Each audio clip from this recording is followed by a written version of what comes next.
Everyone, hope you all are good. My name is Uttama and we are starting our chapter number 2. क्या पढ़ेंगे अभी हम? Chapter number 2 जिसका नाम है माइक्रो ऑर्गेनिज्म, फ्रेंड्स और फो. Okay, so what we are going to study in this chapter, हम क्या पढ़ने वाले हैं इस चैप्टर में? So the first basic question जो मेरे दिमाग में आता है जब मैं इस चैप्टर का नाम पढ़ती हूँ, that is what are micro organism. ये माइक्रो ऑर्गेनिज्म क्या है? ओके तो सबसे पहली चीज़ जो हम जानेंगे इस चैप्टर में दैट इज़ कि ये माइक्रो ऑर्गेनिजम्स होते क्या है. Okay so the next thing we will understand it where do we find, हम इनको कहाँ पाते हैं, ये कहाँ पाए जाते हैं. ओके इनकी जगह क्या है. So the next question after this what we will understand types of micro organism. So we will understand types of micro organism की कितने टाइप्स के माइक्रो ऑर्गेनिज्म हमारे सराउंडिंग में प्रेजेंट हैं.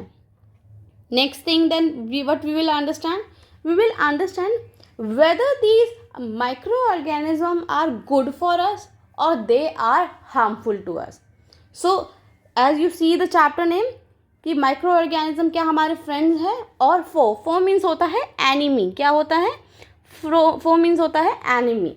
तो माइक्रो ऑर्गेनिज्म क्या ये हमारे फ्रेंड्स हैं या ये हमारे दुश्मन हैं? That thing we will understand in this chapter. Okay, so let's start this chapter. First question is what are microorganisms? So here an organism that can be seen only through microscope are called microorganism. अब हमारे आसपास में बहुत सारी चीज़ें हैं. There are so many things around us जिनको हम देखते हैं, पर हमारी सराउंडिंग में काफ़ी सारी ऐसी चीज़ें भी हैं. There are some things which we can't even see. Okay so the things which we can't see, जिनको हम अपनी नेकेड आई से, अपनी नॉर्मल तरीके से आंखों से नहीं देख सकते, जिनके लिए हमें किसी स्पेशल इंस्ट्रूमेंट की ज़रूरत पड़ती है लाइक माइक्रोस्कोप, उन लिविंग ऑर्गेनिजम्स को कहा जाता है micro organism. Okay so what are micro organism?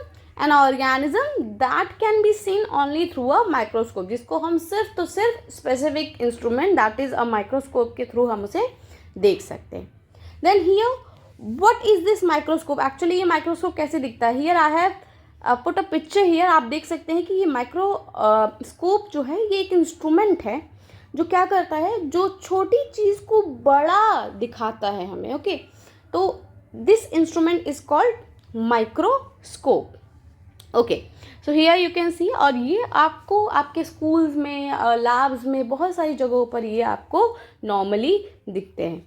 Now the next thing that we will understand in this topic is how many types of micro organisms are there. Okay so here types of micro organisms. Okay here you can see that the first is bacteria, second is fungi, then you can say virus and protista, or you can say protozoa. protista भी कहा जाता है काफ़ी जगहों पर, और protozoa भी कहा जाता है.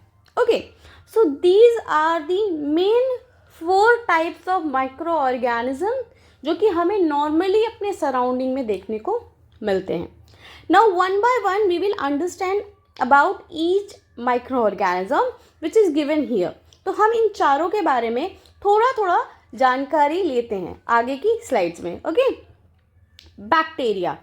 सो ये बैक्टीरिया एक्चुअली होता किस तरह का है? वैसे तो हमने देख लिया कि ये माइक्रो ऑर्गेनिज्म है. Now the second thing is bacteria is a small single cell organism.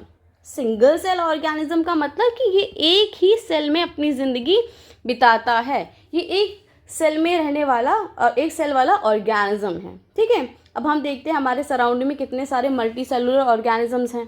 Right जैसे कि हम अगर एनिमल्स में अपने लॉग, हम खुद को अगर एग्जाम्पल लें तो we are also a multi cellular organism. Okay so the next thing that we will understand about, so next point is talking about Bacteria are found almost everywhere on the earth and are vital to the planet's ecosystem.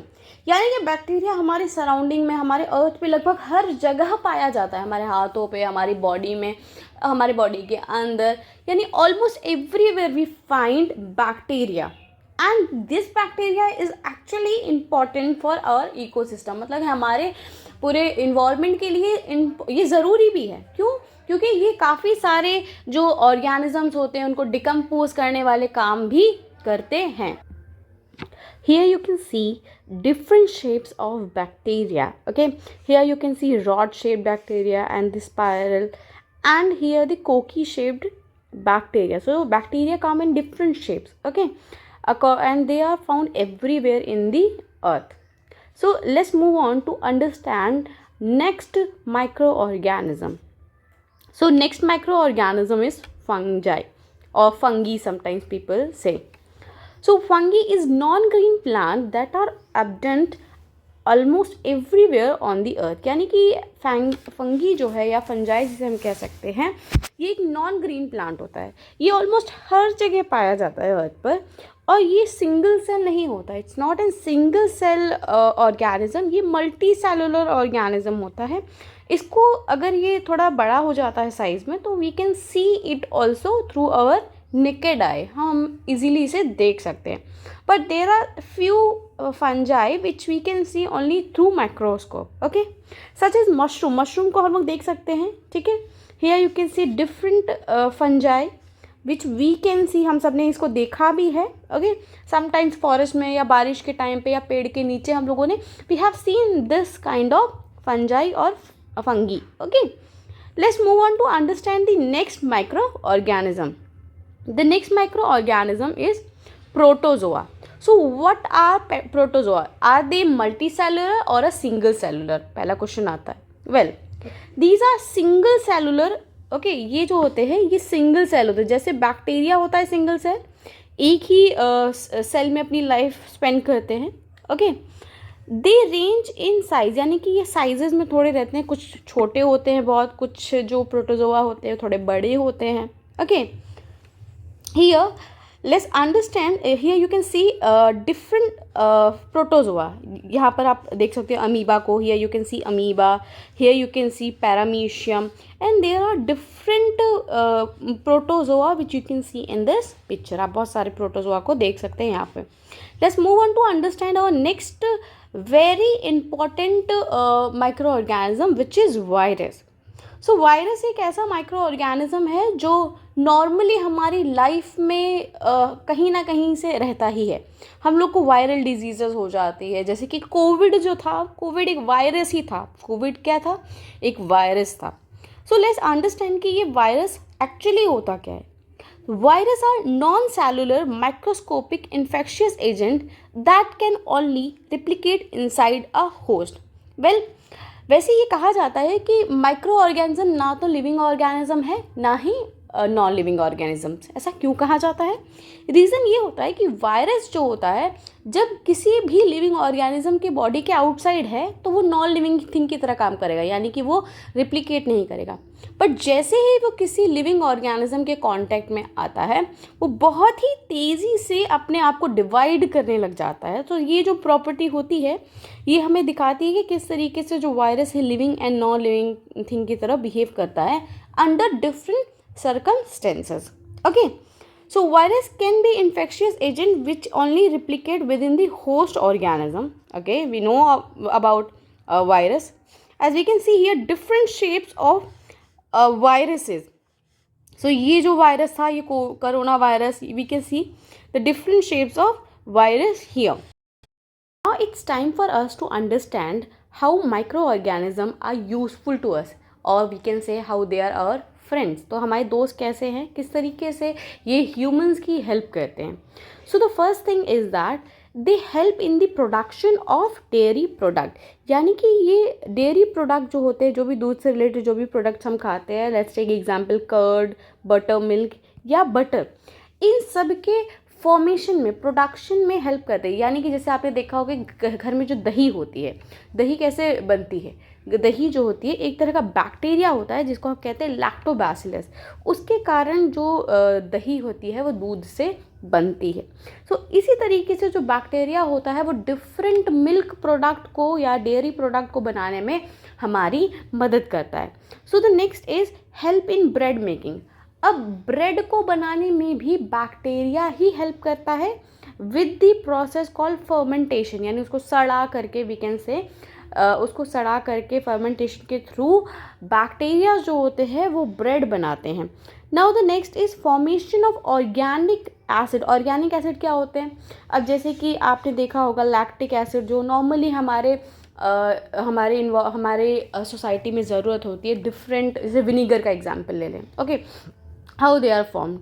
तो formation of different organic acids are done by with the help of fungi. Fungi हमने पढ़ा भी एक micro organism है, उसके कारण ही, उसके help से ही ये जो ऑर्गेनिक एसिड्स हैं ये प्रोड्यूस किए जाते हैं, वो भी लार्ज अमाउंट में।